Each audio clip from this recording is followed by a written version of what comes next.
sorry that I have to read a bit of stuff out. Because there's so many things that are great about Mum.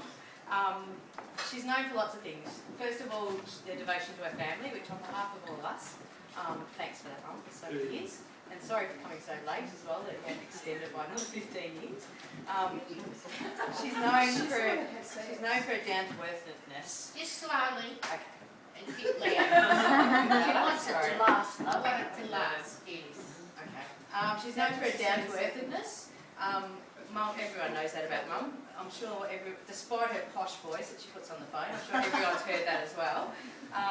She's known for her bargain hunting skills and her incredible itinerary making skills. She's a domestic goddess. She's always neat and organised. She rose to new heights last year at Christmas time when she was actually running around, as we were unwrapping the presents, she was running around with a garbage bag underneath.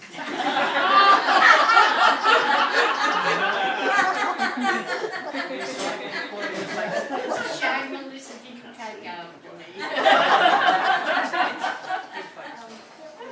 She's always on time, something that we haven't all necessarily inherited. Last night we would have been ready at 7:15, 7:30, so I told Melissa we've got to be ready at 7. Obviously her cooking is legendary, particularly her roast potatoes and her strawberry hazelnut torte. Fortunately she's passed a whole lot of those recipes on to Camille, one of her grandchildren. So that legend hopefully... What is that? What did you say? I just said no good cook, yeah. Yeah, it's not necessarily something I've inherited either.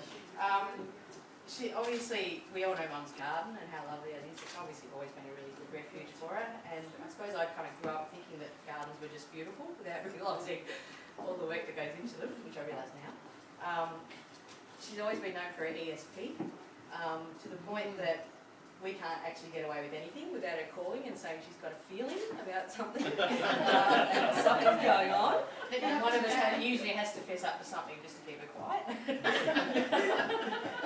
She's always been the boss of the family.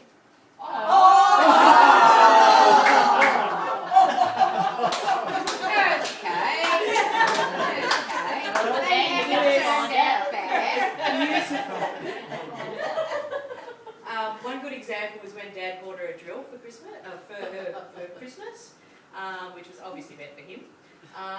But Mum then refused to let him use it. So she did all the fixing in the house with her little drill, and Dad wasn't allowed to go anywhere near it. Not only did Mum bring up 4 kids, I think fairly successfully, for me. Someone said 3 out of 4 ain't bad. Darcy said that, but he's not here. And she had a bit of a naughty Norm to deal with his fireworks and his kites and his remote control cars and putting dead swans in the pub toilets and things like that. We always affectionately refer to them as Pat, Pixie and Norm Gnome. I think even to this day, despite even having so many kids, Mum, and having to have all these responsibilities, you're both quite childlike. I think everyone would agree with that too. Is that bad? Is that offensive to say? Yes. No, you know what I mean, childlike in a nice way. I grew up thinking, oops, I did run this past Lindsay in case I said something wrong. Yeah, you think he's going to stop you? I grew up thinking it was normal for mums to look after dads. It wasn't until I got older that I realised that, that's not normally the case with most people. Mum and Dad were a great match. I'm sure Mum sort of secretly loved Dad's naughtiness. She chased him. I'm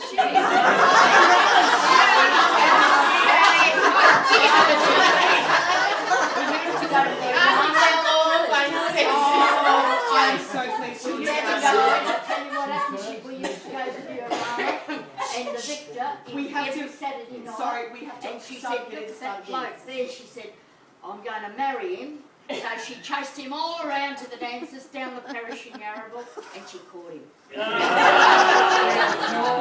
She's always been a star. Yeah, she was a chaser. I don't think some of the kids, our kids, know that he did. No, Norm. And he I charmed knew the he was a size of snake snakes. They never told me that until after he died that he's a snake charmer. No one even told me that until after he died. When he ran away with the circus, That was we got away from engaged Mum. and then he took off the little bird. and then expected me to write every day and everything. He went in to collect mail at some post office and there wasn't any there. He was a bit put out. The woman says, well, have you been writing back? Sorry, tell us about the first date. First day. Oh, the rotten thing, he stood me up. I'd seen him at the dance down at Willie, and he said about, we'll go to the pictures. That was a big deal in those days, going to the pictures. And he didn't damn well turn up. Because he didn't have any money. He didn't have any money. It was in the Christmas break, he didn't have any money. But anyway. But did you reckon? No. He did. Yeah, they didn't do that in our days, so he dealt with it in K. Didn't you? She's got a picture. Oh, that was it. Oh no, that was classic.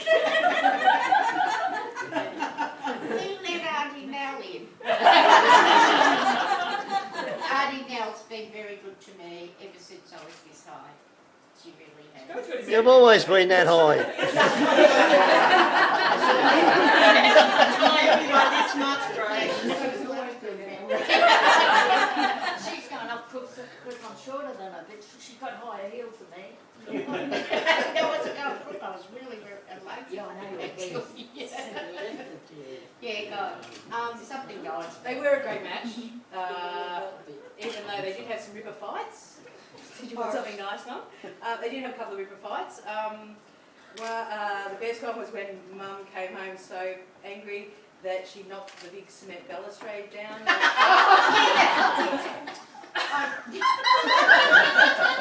that what happened to it? I always wondered what happened. What I thought you were going to happened say was he it was was parked bigger. there and I swung around to go into the carport and I just tipped the end of the balustrade and the lock came down.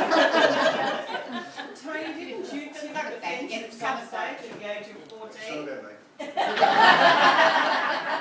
Oh, you're going to tell. Tony had to go into hospital because he had a cyst on the back of his knee.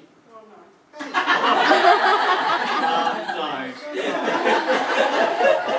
But when he'd been sick as a little wee fella, he'd had a you lump obviously puncture wasn't at a wee fella. when he was little.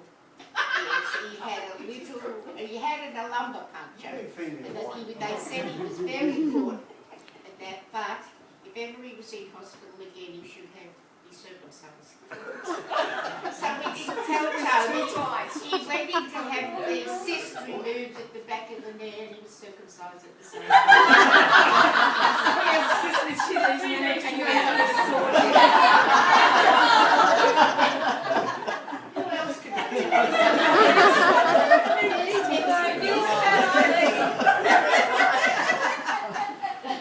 I'm trying to stop her.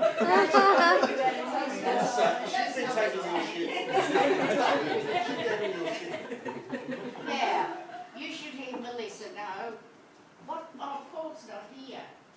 Just to take a rise out of everybody. She's such a Melissa, goer. we were over at Lisa's. She had a stack of plates there. And Paul said she could have been dishwasher just like that.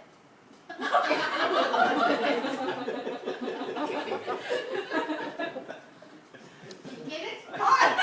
She put the stack of them, just set them in there. She didn't put them Oh, like she that.